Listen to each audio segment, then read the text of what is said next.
Welcome to Precisely Online Classes. In my last class, I have discussed about the error, its types, and some of the applications of error. Today we will learn dimension. So what is dimension? So see, this is also the one of the important topic of your class 11 syllabus. So just I will explain everything about the dimensions and you just listen what I am trying to explain. देखो यहाँ पे लिखा हुआ dimension. So what is dimension? It is the power of the base quantities. देखो यहाँ पे क्या लिखा है? The dimensions of a physical quantity are the powers to which the base quantities are raised. In simple way, I can say that what is dimension? Dimension means the base, the power of the base. Say for example, जैसे कि volume है. Volume. So what is the formula of volume? Volume means, say for example, if I say the volume of a cube, तो volume of a cube क्या होता है? Length, cube. Now see, length is the base quantities. We know these things. Length is the base quantities. So what is the power of the base quantities? 3. यहाँ पे लिखा है ना, जैसे कि वॉल्यूम का फॉर्मूला क्या होता है? Length cube. अगर क्यूब का वॉल्यूम है, volume of A cube, cube का वॉल्यूम का फॉर्मूला क्या होता है? Length cube. And length is your base quantities. Now see the power of that length. Length का पावर क्या होता है? 3. सो 3 is your dimension. 3 is the dimension. वही मैंने बताया. What is dimension? Dimension means आप कोई भी क्वांटिटीज को ना, कोई भी फिजिकल क्वांटिटीज को आप फॉर्मूला की तरफ से ऐसे लिख रहे हो, एक्सप्रेस कर रहे हो, जैसे कि वॉल्यूम ऑफ ए क्यूब क्या होता है? Length cube. And length is your base quantities and the power of the length, power of the base quantities, power to which the base quantities are raised. So power of the base quantities is your dimension. Similar way, जैसे कि मैंने बताया, मान लो area. Area का formula क्या होता है? Area, अगर स्क्वायर का एरिया मैं बता रहा हूँ तो स्क्वायर का एरिया होता है length into length, length into length, length into length means length square. Now see, this is also base quantities. अब उसका पावर देखो 2. सो 2 is your dimension. 2 is your dimension. ऐसे होता है. मीन्स बेस क्वांटिटीज का पावर देखो जितना होगा ना, वो उसका डायमेंशन होता है. वैसे आप इसी चैप्टर में बहुत से now I will explain some of the physical quantities और उसका एक एक करके आप पावर देखो और उसका डायमेंशन देखो. मैंने दो बताया, वॉल्यूम और एरिया. नेक्स्ट इज योर जैसे कि force. What is the dimension of force? So force का डायमेंशन क्या होता है? देखो पहले आप लिखो कि फोर्स का फॉर्मूला क्या होता है. So force is equal to mass into acceleration. In short form मैंने ऐसे लिखा है एक्सेलरेशन. पूरा लिखोगे तो ये एक्सेलरेशन आप स्पेलिंग करके लिखो. तो देखो फोर्स क्या होता है? Force is equal to mass into acceleration. ठीक है. नाउ इसका अगर आप, ये तो मैंने फॉर्मूला बता दिया, force into mass into acceleration. अब उसको डायमेंशन क्या बताओगे? डायमेंशन मीन मैंने बताया, इसको आप बेस क्वांटिटी से एक्सप्रेस करो. बेस क्वांटिटी से एक्सप्रेस करो. बेस क्वांटिटीज का पावर देखो, जो पावर होगा ना वही उसका डायमेंशन होगा. अच्छा, अब और एक चीज देखना है आपको, ये है कि बेस, मैंने in my first class I have discussed there are 7 fundamental quantities, 7 base quantities. ठीक है ना, 7 बेस क्वांटिटीज होता है. जब आप डायमेंशन एक्सप्रेस कर रहे हो, तो जनरली हम लोग 3 बेस क्वांटिटीज को लेते हैं. कौन कौन से 3 base quantities? Mass, capital L, length, capital L, and time, MLT. हाँ मुझे पता है बहुत सारे फंडामेंटल क्वांटिटीज है, 7 फंडामेंटल क्वांटिटीज है. बट जब आप डायमेंशन फॉर्मूला निकाल रहे हो, जनरली ये 3 बेस क्वांटिटीज हम लोग यूज करते हैं. कौन से? मास, लेंथ एंड टाइम. जितने भी आप फॉर्मूला निकालोगे ना, सभी फॉर्मूला में, सभी डायमेंशनल फॉर्मूला में आप क्या करोगे?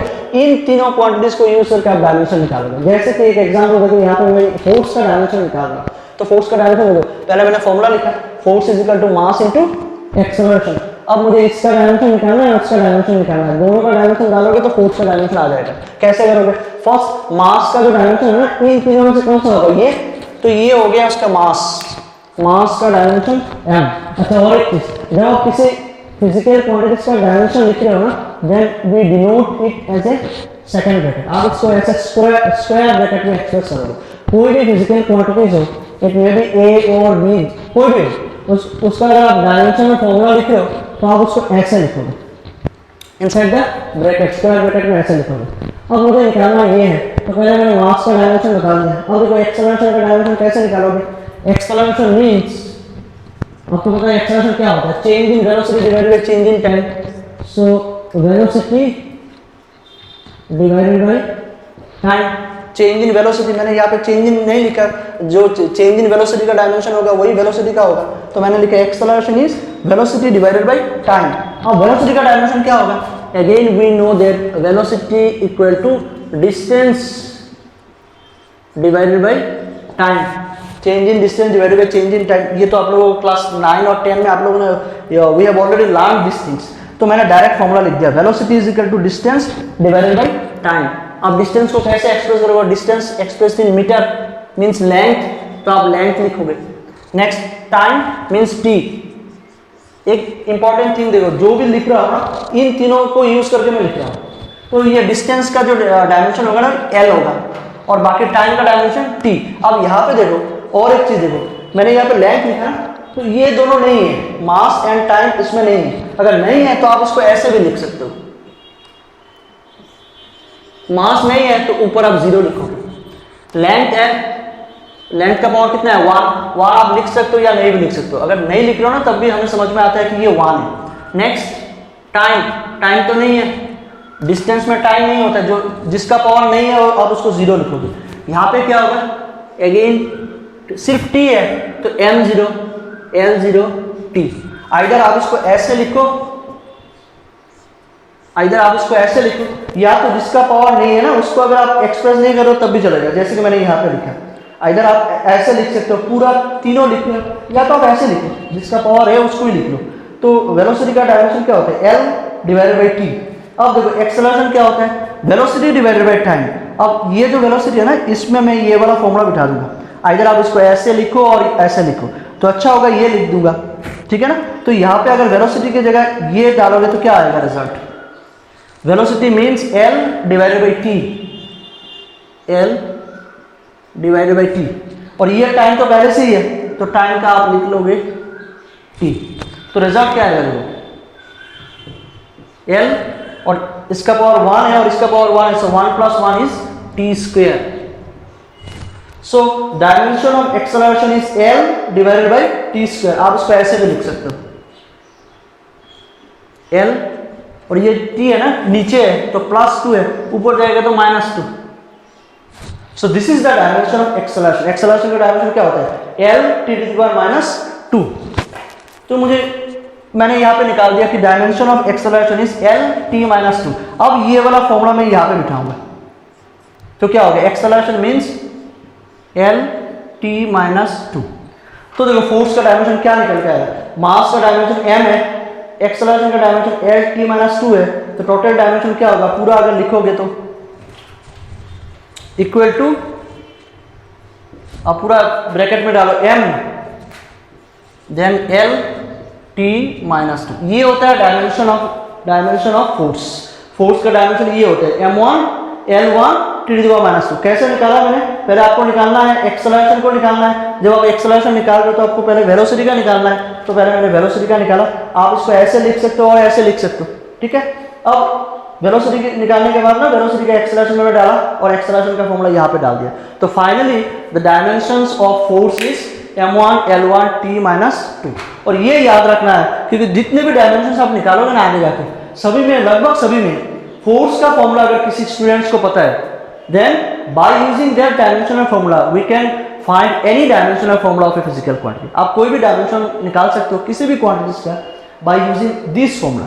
तो ये आपको पूरा एकदम रट्टा मारना कि फोर्स का डायमेंशन क्या होता है, m1 L1 t-2। तो ये फोर्स का हो गया। ऐसे आगे जाके आप बहुत सारे डायमेंशन निकालोगे। अभी मैं एक चार्ट दूंगा, देखो आपके क्लास 11 सिलेबस में ना बहुत सारे डायमेंशनल फॉर्मूला है, एग्जाम में आते हैं कि इसका डायमेंशन बताओ, इसका डायमेंशन बताओ। मैं आपको मतलब एक चार्ट यहाँ पे लिख के दूंगा, you just pause the video और वो जितने भी है ना उसको आप अच्छी तरह से देख लो। एक बार वो डायमेंशनल फॉर्मूला अगर याद आ जाता है ना तो आप अच्छी तरह से सब कर सकते हो, ठीक है। तो मैं लिख रहा हूँ यहाँ पे, now see I have written some of the most important formula of dimensions. देखो क्या बहुत सारे, वैसे तो देखो आपके बुक में क्या एनसीईआरटी बुक अगर देखोगे ना, एनसीईआरटी बुक पेज नंबर 214 यहाँ पे बहुत सारे डायमेंशंस लिखा हुआ है, बट इनमें से जो मोस्ट इंपॉर्टेंट है, जो फ्रीक्वेंटली एग्जाम में आते हैं, वो मैंने लिखा है।